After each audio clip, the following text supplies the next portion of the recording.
Hi, this is Tim and welcome back to another video. Today we're going to be looking at Numb by Linkin Park. So the chords for this are just A minor, F and C and a G. That's it, 4 chords, nice and easy. So what I'll do is I'm going to play through the verse and I'm going to pull apart kind of what I do. I use a capo on the 4th fret. You don't have to, you can move it wherever you want, or don't even have to use one.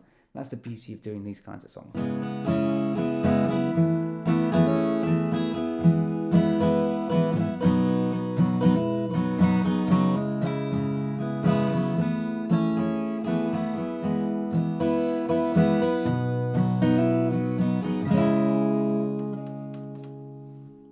So what we've got, first chord is an A minor. You should know all of these open chords inside out and backwards. I'm not going to spend the whole lesson telling you where your fingers go because you should know. So the first chord is an A minor, and what I generally tend to do on A minors if I'm doing these kinds of gigs is go from an A minor 7 and hammer on to A minor. So all I'm doing is playing your A minor. I'm lifting off the 2nd fret on the G string to the open G string,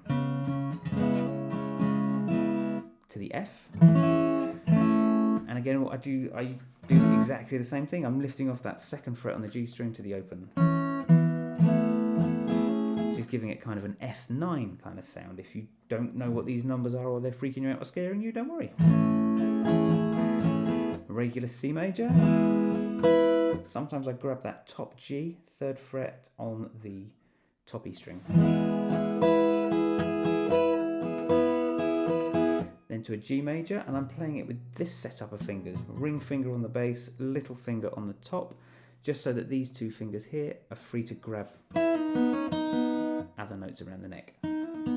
If you find that too difficult, you can play it like that and use that, or play your regular G. But any fingers that you have free, see if you can throw in a few little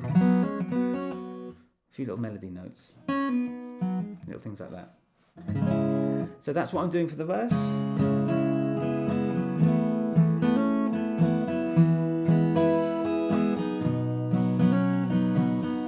And what I did right at the end there was a hammer on from the open D string, hammering onto the 2nd fret, which then leads me into the A minor. There's no kind of rhyme or reason as to when I do these little hammer-ons and pull-offs or add these little notes in these little suspended things or take fingers off. I just kind of do it as and when I feel like it. The important thing is to make sure that you've got a rhythm, a steady rhythm going, and so that it's easy for people to listen to.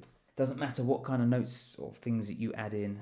If you haven't got that pulse going, that rhythm, it's just going to sound awful. So a little strumming pattern for this.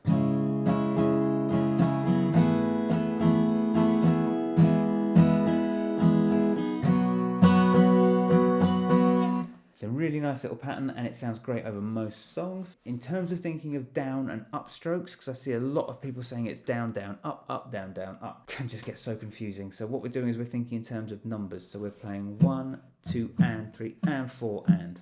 So 1, 2 and 4 and. 1, 2 and 4 and. So beat 3 we have nothing. So we have on beats 1, beats 2 and beat 2 and we have 1, 2 and. That's the pattern.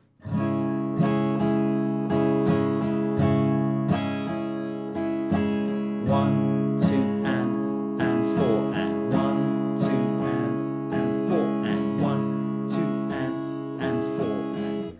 That's the pattern, and then we move chord on every one. On the last up strum on beat 4 and, you will probably hit open strings, which is totally fine.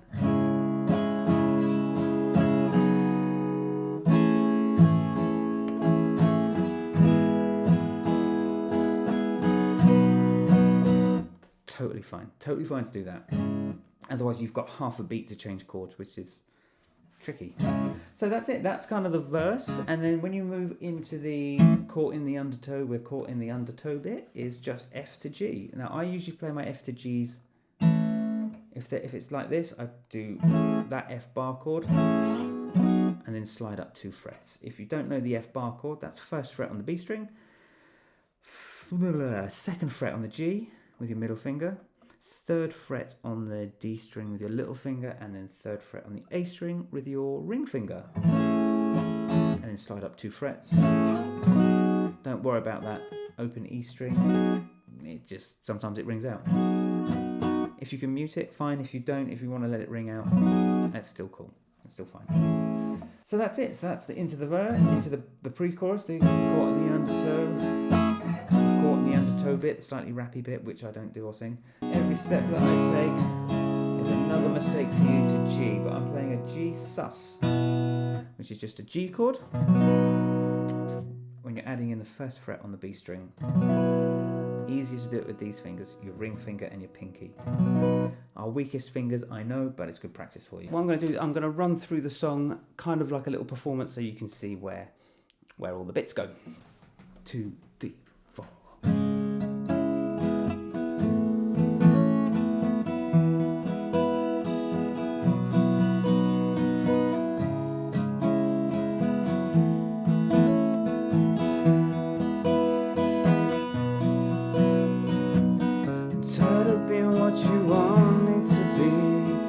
Feeling so faithless, lost under the surface. I don't know what you're expecting of me, but under the pressure of walking in your shoes, and every step that I take is another mistake to you. And I've become so numb, become so tired, so much more aware. Becoming this, all I want to do is be more like me and be less like you.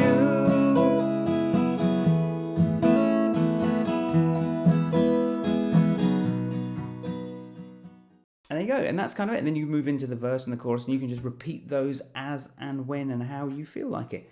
The second verse, he does kind of move up an octave. If you can do that and you can hit it, that's fine. That's great. If you don't, you can just sit on the same octave that you did on the first verse. So that's kind of it. That's the whole song. I will leave you to go and find the lyrics, download them, get your capo on the whichever fret you like, and have fun with the song. It's a brilliant song, and I absolutely love playing it. So if you like this video, please give it a like. The button's just down there. If you haven't, you can subscribe to the channel, which is also down there. And I will see you on the next video, whenever that may be. And I hope it's soon. Okay, thank you. Goodbye.